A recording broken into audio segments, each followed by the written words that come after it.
Sumasa inyo ang palatuntunang Salita ng Diyos, ang tanging lunas.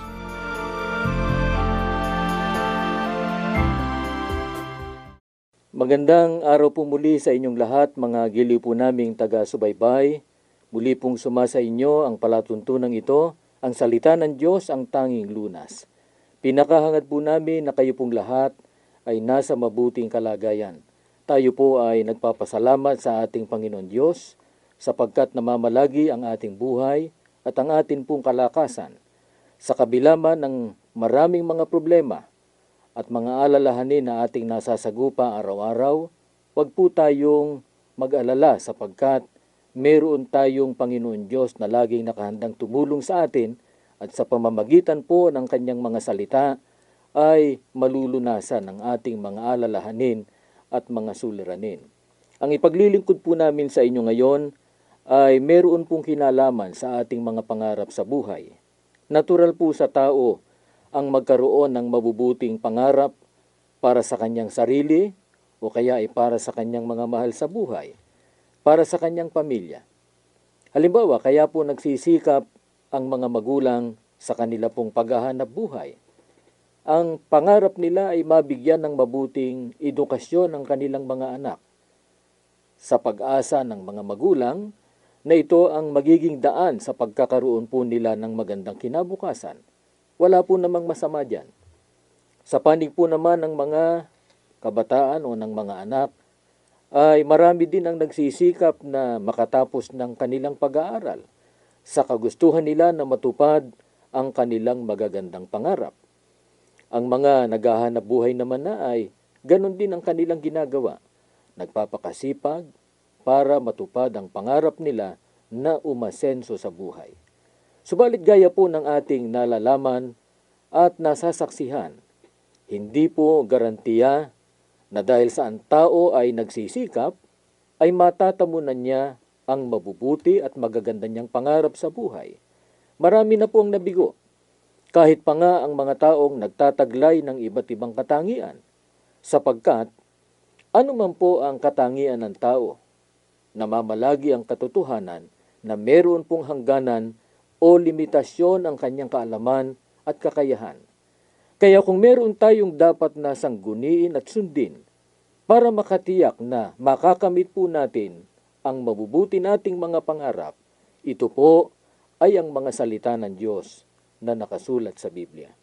Ano po ba ang itinuturo sa atin ng Biblia upang makamtan natin ang ating mabubuting pangarap? Ang babasahin ko po sa inyo ay nakatala sa Aklat ng Mga Awit sa 37 at 4, ganito po ang ating mababasa. Sa Diyos mo hanapin ang kaligayahan at ang pangarap mo'y iyong makakamtan. Maliwanag po ang itinuturo sa atin ng Biblia na para makamtan natin ang ating mabubuting pangarap, ang sabi po, sa Diyos mo hanapin ang kaligayahan at ang pangarap mo ay iyong makakamtan. Bakit po sa Diyos? Sapagkat ang Diyos po ang lumalang sa tao. Siya po ang nakakaalam kung ano ang makabubuti at makasasama sa tao. Kaya ang Diyos po ang nakahandang tumulong sa atin para tayo po ay magtagumpay. E papaano po ba natin patutunayan na sa Diyos po natin hinahanap yung ating kaligayahan? Sa mga talatang 5 hanggang 7. Ang iyong sarili sa Diyos mo ilagak. Pag nagtiwala kay, tutulungang ganap. Ang kabutihan mo ay magliliwanag, katulad ng araw kung tanghaling tapat. Sa harap ng Diyos ay pumanatag ka, maging matyagang maghintay sa Kanya. Huwag mong kaiinggitan ang gumiginhawa sa likong paraan, umunlad man sila. Ang katunayan po na sa Diyos natin hinahanap ang ating kaligayahan ay sa Kanya po dapat nakalagak ang ating tiwala at ang ating pag-asa na tayo ay Kanya pong tutulungan.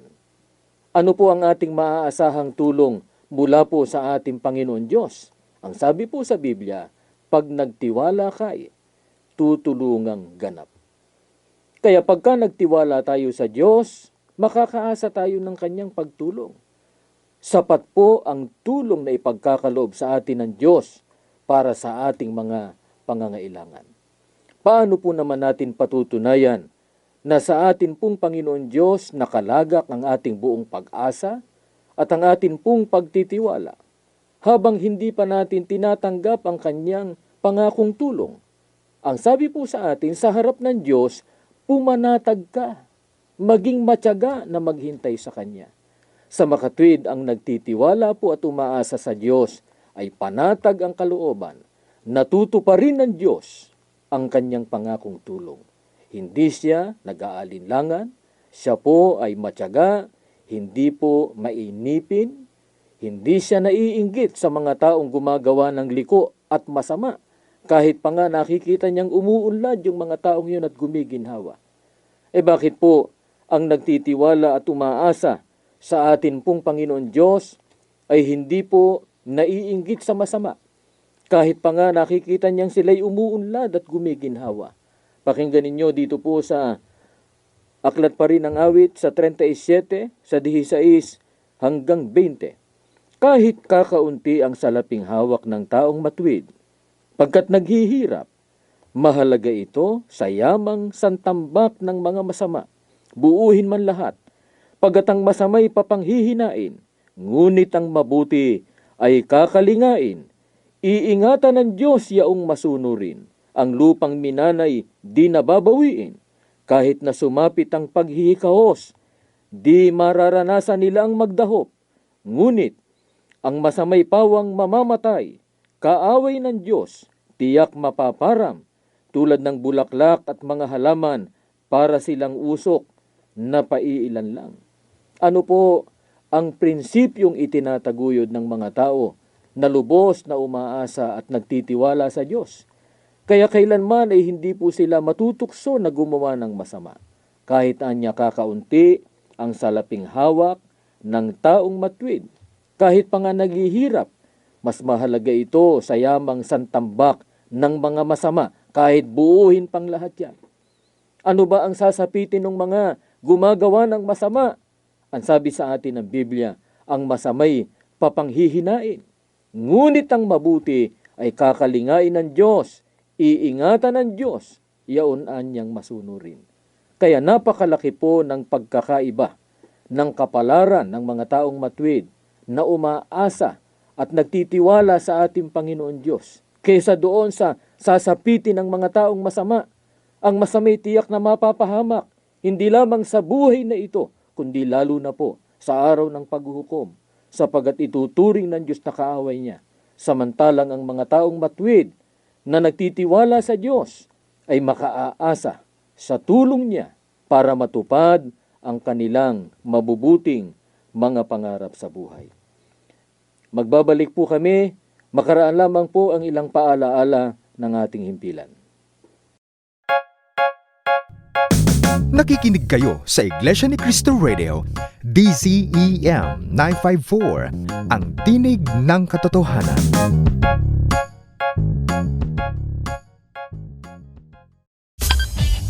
To subscribe to the official INC Radio YouTube channel, go to your browser and type youtube.com.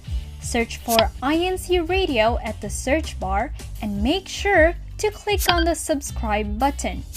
Don't forget to click the notification bell button to be updated with the different news and updates around the world.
Nagpapatuloy po tayo dito po sa ating palatuntunan. Inaanyayahan po namin kayo na kayo po ay mag-subscribe sa YouTube channel ng INC Radio. Hanapin lamang po ninyo sa YouTube ang Iglesia ni Cristo Radio o INC Radio at i-click po ninyo ang subscribe at notification bell para sa ganon ay lagi po kayong updated sa mga ina-upload na mga palatuntunan ng INC Radio. Maaari din po kayong pumunta sa website ng ating pong himpilan sa www.iglesianicristo.net/INC Radio. Mapapanood po ninyo at maririnig ang mga palatuntunan ng ating pong himpilan. Ang tinatalakay po natin ngayon ay ang sinasabi sa atin ng Biblia kung papaano po matutupad ang ating mabubuting pangarap sa buhay. Mahalaga po ito lalo na nga sa panahon ngayon na tayo ay nakararanas ng maraming kapighatian sa buhay. Ang hinahangad po natin ay magkaroon tayo ng mabuting kapalaran. Sa pamamagitan po ng mga salita ng Diyos ay itinuturo sa atin ang dapat po nating gawin. Una, dapat ay sa Diyos po natin hanapin ang ating kaligayahan. Ang katumbas po nito ay magtiwala tayo sa Kanya at ilagak natin ang ating pag-asa sa ating pong Panginoon Diyos. At ang nagtitiwala sa Diyos at umaasa sa Kanya ay hindi po matutokso kailanman na gumawa ng masama. Ano pa ang itinuturo sa atin ng Biblia upang matamo po natin ang tulong ng ating Panginoon Diyos? Pakinggan ninyo dito po naman sa Kawikaan sa 4:13 at mga talata pang 11 hanggang 12. Ganito po ang ating mababasa. Hawakan mong mahigpit ang turo. Huwag mong bitawan. Iyong ingatan, sapagkat siya'y iyong buhay. Aking itinuro ka sa daan ng karunungan. Aking pinatnubayan ka sa landas ng katwiran. Pagka ikaw ay yumayaon, hindi magigipit ang iyong mga hakbang. At kung ikaw ay tumatakbo, hindi ka matitisod. Dapat po nating hawakang mahigpit ang turo na ito rin ang mga salita ng Diyos para matamo po natin ang Kanyang mahalagang tulong. Sa mga kaanib po sa Iglesia ni Cristo, hindi na po bagong bagay sa atin ito, sapagkat madalas po nating marinig na sinasabi ng atin pong tagapamahalang pangkalahatan, ang kapatid na Eduardo Manalo, na kahit anong suliranin at kahit anong pagsubok ang dumating sa ating buhay, huwag nating bibitiwan ang mga aral na itinuro sa atin sapagkat dito nakasalalay ang ating buhay. Sa mga sumusubaybay po sa palatuntunang ito rin ang nais naming ipaunawa sa inyo. Gaano po ba kahalaga ang turo o ang mga aral ng atin pong Panginoon Diyos? Ang sabi po sa talatang ating binasa, akin anyang itinuro ka sa daan ng karunungan. Aking pinatnubayan ka sa landas ng katwiran. Pagka ikaw ay yumayaon, hindi magigipit ang iyong mga hakbang. At kung ikaw ay tumatakbo, hindi ka matitisod. Kaya gaanong pagpapahalaga ang dapat po nating iukol sa mga salita ng Diyos na itinuturo po sa atin. Pakinggan po ninyo sa awit 119, 143 at 72 at babasahin pa natin ang talatang 77. Ang kaguluhan at pagkabahala ay dumating sa akin. Ngunit, ang iyong mga utos, ang aking kaligayahan. Ang kautosang buhat sa iyong bibig ay higit na mahalaga sa akin kaysa 1,000 pirasong pilak at ginto. Bayaan mong madama ko ang iyong paglingap upang ako ay mabuhay, pagkat ang kaligayahan ko ay ang iyong kautusan. Sana po ay pinahahalagahan natin ang mga salita ng Diyos, katulad ng pagpapahalaga ng lingkod ng Diyos na nagsasalita dito po sa binasa nating talata sa Biblia. Wala pong katumbas ang pagpapahalaga sa mga salita ng Diyos na iniuukol ng mga tunay na lingkod niya. Bakit po niya nagawa yon? Sapagkat, ang sabi niya, ang kaligayahan niya ay nasa kautusan ng atin pong Panginoon Diyos. Sana po ganun din ang damdamin natin sa mga aral ng Diyos na itinuturo sa atin. Sa mga kaanib sa iglesia, ito rin nawa ang maging kaligayahan natin. Ang mga aral ng Diyos na walang sawang itinuturo sa atin ng pamamahala. Dito tayo dapat naliligayahan. Hindi tayo naiinip o nababagot sa pakikinig ng mga aral ng Diyos. Lagi nating kinasasabikan ng mga salita ng Diyos, hindi lamang upang marinig, kundi upang ating sundin, sapagat naroon ang ating kaligayahan. Kapag ganito ang nakita ng Diyos, na iniuukol nating pagpapahalaga sa kanyang mga kautusan, makaaasa tayo ng kanyang tulong at patnubay. Hindi po niya tayo bibiguin, bibigyan niya ng katuparan ang ating magagandang pangarap sa buhay.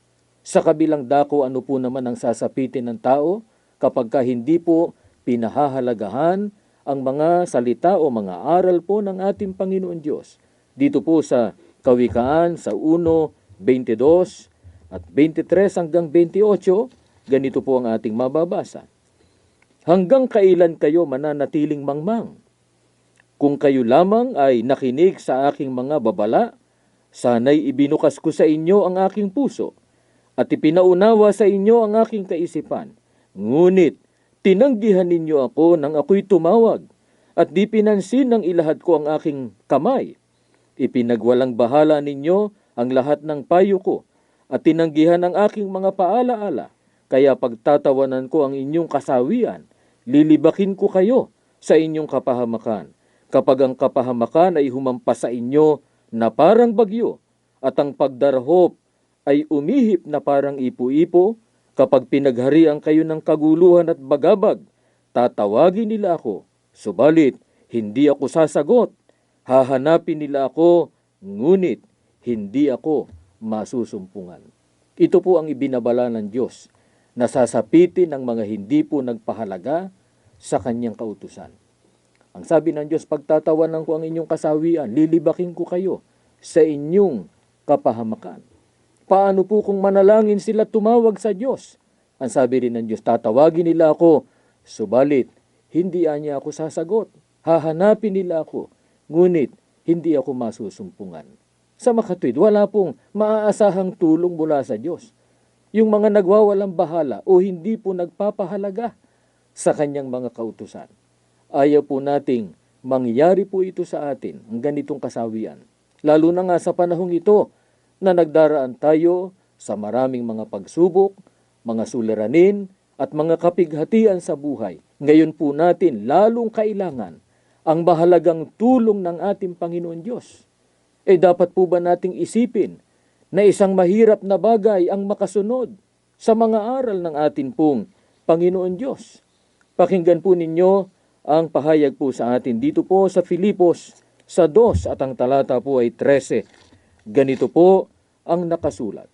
Sapagkat ang Diyos ay gumagawa sa inyo na nagbibigay sa inyo ng paghahangad na sundin siya at ng kakayahang gawin kung ano ang nakalulugod sa Kanya.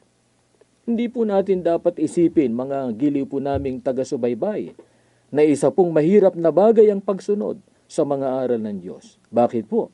Sapagkat ang sabi po ni Apostol Pablo, ang Diyos ay nagbibigay sa atin hindi lamang ng paghahangad na sundin siya, kundi siya rin ang nagbibigay sa atin ng kakayahan para magawa natin kung ano ang nakalulugod sa Kanya. Kaya wala pong dahilan para ituring po nating mabigat o mahirap sundin ang mga kautusan ng atin pong Panginoon Diyos.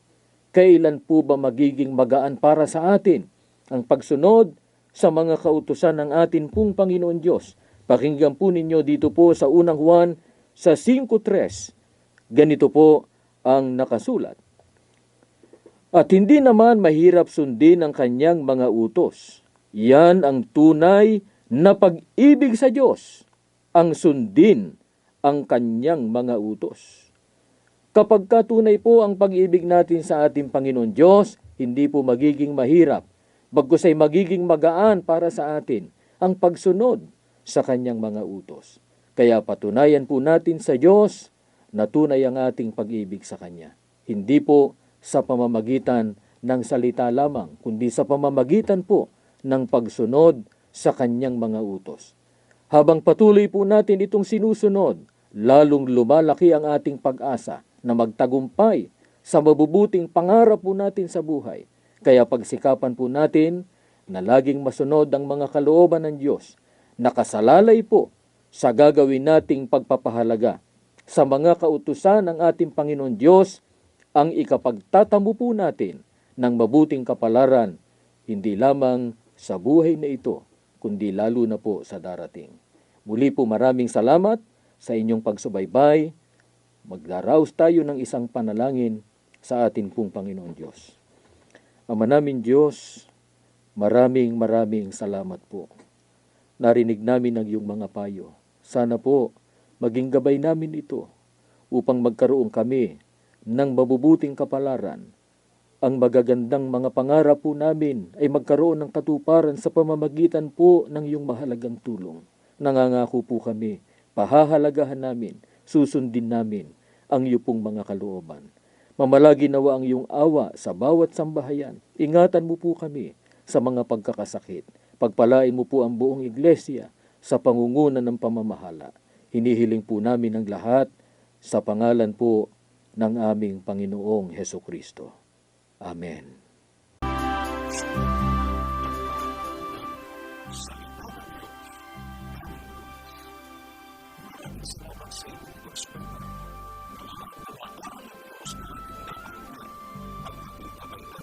Salamat